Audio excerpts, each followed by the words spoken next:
Hey, what's up? This is Miss Lynn. I ain't disappeared on y'all. No, but I got on here to say now I'm at the point where I have to tell my children what happened to me when I was a kid and why I made the decisions that I made and the effects it had on me and them, and the things that I was going through spiritually as well, especially with depression and trying to figure things out about why my mother did what she did and what was the cause of her abandoning me and abandonment issues. I've had to tell 2 out of 3 of my children. My 3-year-old don't know anything. He ain't gonna understand, so he probably ain't never gonna know what happened because he's not gonna experience the same things that my first 3 did. So I'm still debating on that.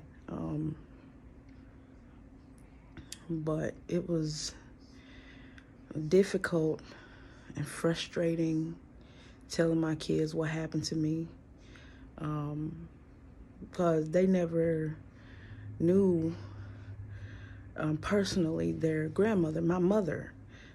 Yeah. And the fact that I had to tell my son and daughter that my mother couldn't talk, I had to let them know that I never got my closure from my mother.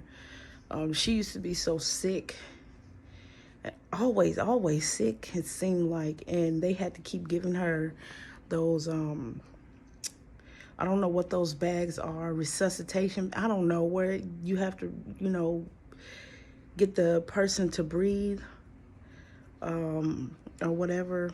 I forgot what it's called.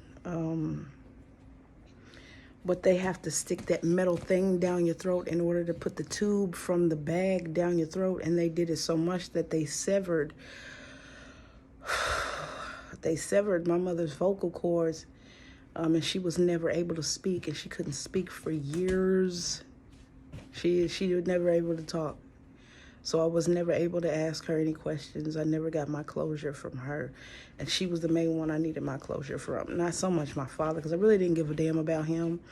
It was my mother, my mom, that I was so much more worried about and wanting to be with. So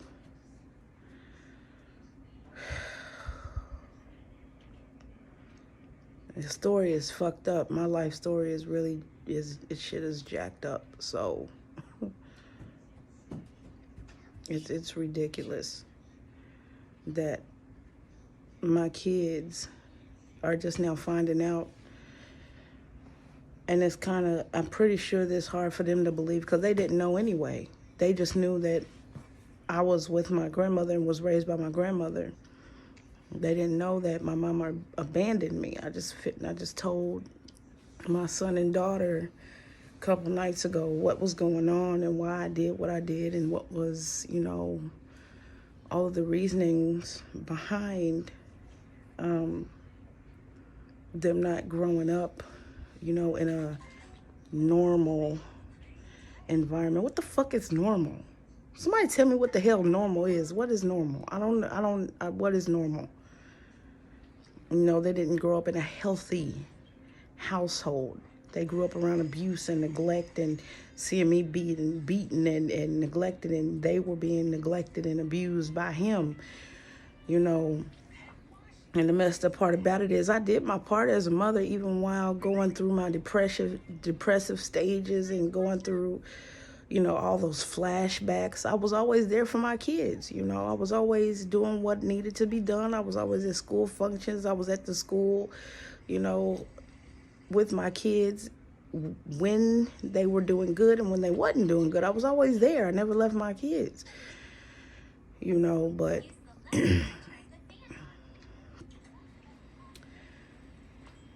the spiritual journey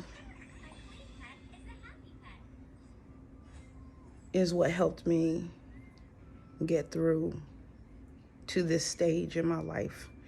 away from the abuse, out of the abuse, and the ability to talk about it without being angry and frustrated and tearful and fearful and fretful and anything of that nature.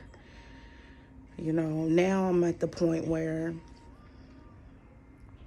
thanks to Lucifer, I am at the point where I'm free and I'm able to speak to my children about, you know, my own childhood traumas and about what the truth is about the world and being so-called woke, and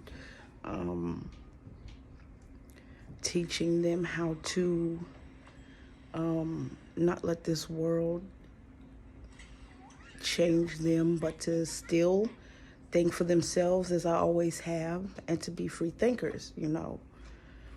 I'm right now coaching my own children through self-love, self-worth, and being more confident in themselves. You know, I always check on my kids, I always check on my children, to see how they're doing internally, not so much external, because I already know that's a fucking bold-faced lie. You can walk around looking all good on what your body's a rack of fucking clothes, but can be a complete mess on the inside. So that's where I'm at with my children now. I'm helping them with their own spiritual journey and finding their own self, finding themselves deep inside. You know, I always check on them. But Miss Lynn ain't got shit to say but this. If I did, I'd be on here. But I'm hoping somebody somewhere has figured out their vicious mental cycles, have found the root cause, and are changing it for the better so you can live a free, happy, healthy life of abundance that you always wanted for yourself, not what somebody else wanted for you. Not the negative influences and the mass marketing that's going on television that influences and sways your mind to spend, fear, fear, fear. So, yep, that's about it. I hope somebody somewhere is healing themselves from their childhood traumas, and becoming a better, supreme version of themselves. But that's all for now. I hope y'all are all right. Happy belated Thanksgiving and all that stuff and whatnot. Yeah. Peace. Hail Lucifer.